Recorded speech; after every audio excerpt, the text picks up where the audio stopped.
So this is my ramp block demo. So let's play it. So you got the plateau. Set up your first layer. Put your ramp blocks in, so that way you can start ramping up, right? Start being able to the top of that first level and be able to create the second level. Then put another ramp block. Be able to go to the third level, which is the white blocks. So now what we want to do is we want to get to the top, get to the fourth level, which is the tippy top. So now we got to set up another ramp. So let's move this forward. That kind of mess up a little bit, but I finally do get it together. Get the right there. You go. So now I get the other ramps. Now I get to the third level and be able to set up fourth level, just the top of the pyramid, right? So now, then I'm gonna have to put in the little golden cap stone and work my way down, filling in the pyramid down, making it nice and pretty and smooth, and work my way down.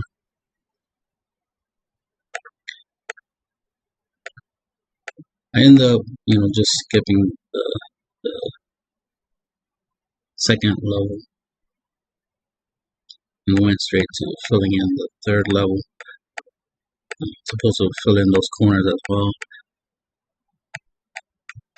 but I will eventually fix that.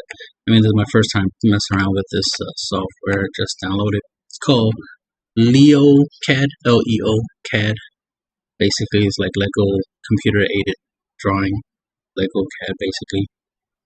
But I can't say Lego, so it's Leo. It's cool. It's digital, Lego set. I can't argue with that idea. So these nice little blocks, and they have a lot of shapes and stuff in here. So it took a while for me to find shapes that I can use. See, I'm just filling in the second level. I should be finishing.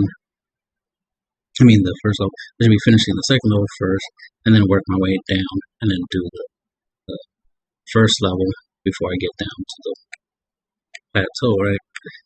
But just filling it in. It's not perfect here. Obviously, just to show the concept of using the ramp blocks to be able to create a ramp or ramps to build. Obviously, I was only using just one side. The idea is, since the pyramid is so big, you're gonna have to do the whole ramp thing on all four sides, and then build in that way. Because if you only come in one side, one ramp, right, then you have to drag around the materials all the way around the size of the pyramid in order to fill in, which is why it's better to do the ramp thing on all four sides, so that we only working on one side.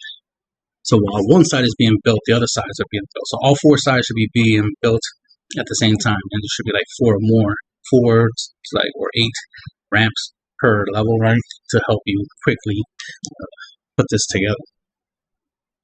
I just want to show the concept in simple form, so I just one ramp per level, just to show the concept of being able to build a pyramid, just without cranes. It's mainly based off of using sleds and using manpower, animal power, right? Sled, ropes, even pulley system.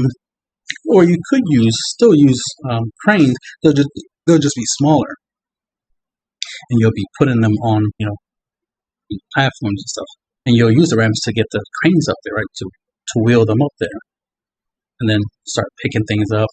And you use the cranes more to assist the pulling up, not lifting up necessarily, the pulling up. You use the cranes, and they have a pulley system on it to help you pull up the ramps, right, the blocks, and be able to, and then you start moving them around, right, sliding them around, and then put them into place, and then start doing the whole motor and all that other stuff, right? So again, this is obviously just a theory, film theory.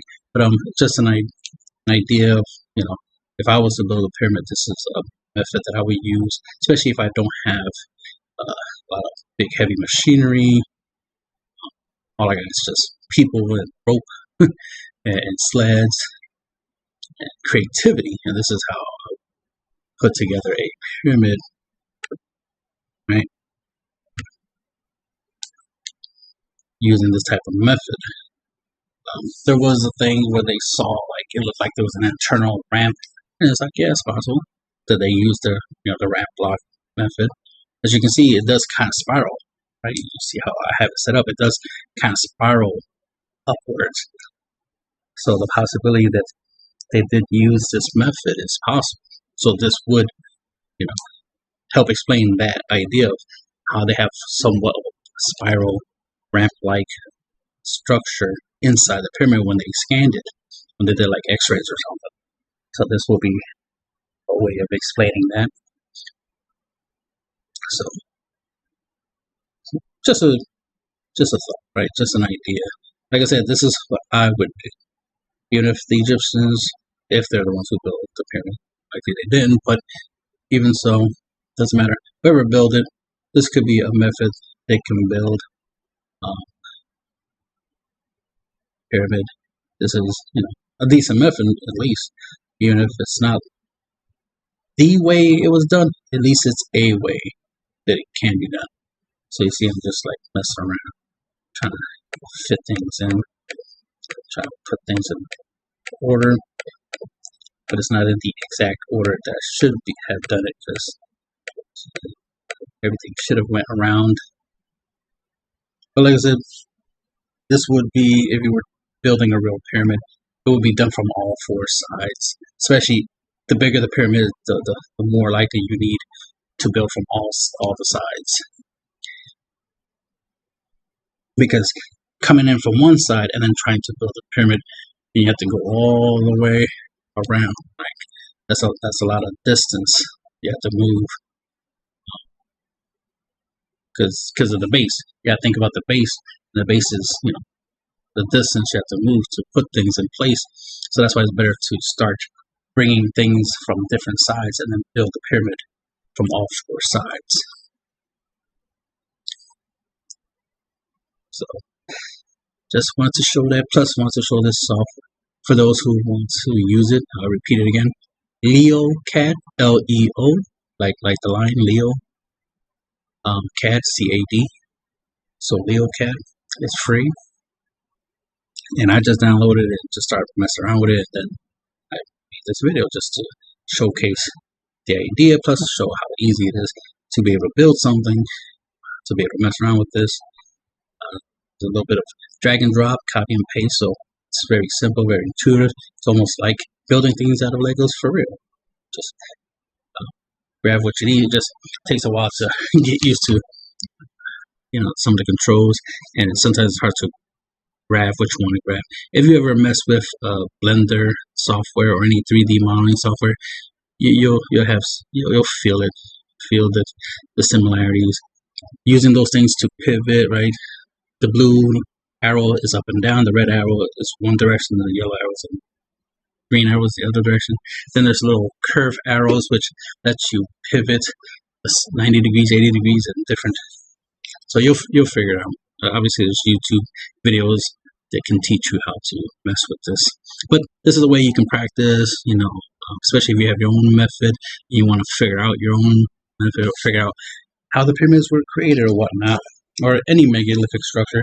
You can use this as a way to help illustrate whatever ideas you have. So this is part of why I did it, because I was like, I got some ideas and I want to test it out, but I also want to be able to show it, which as you see, you're seeing it right now, making a video of it, showing you my ideas. One thing to type a comment and be like, oh, they did this, they did that, or the Egyptians could have done this, that, or any person who built a pyramid could have done it in a certain way.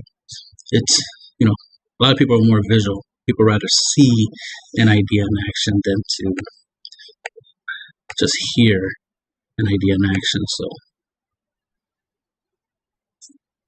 it was fun, man. I built my own pyramid.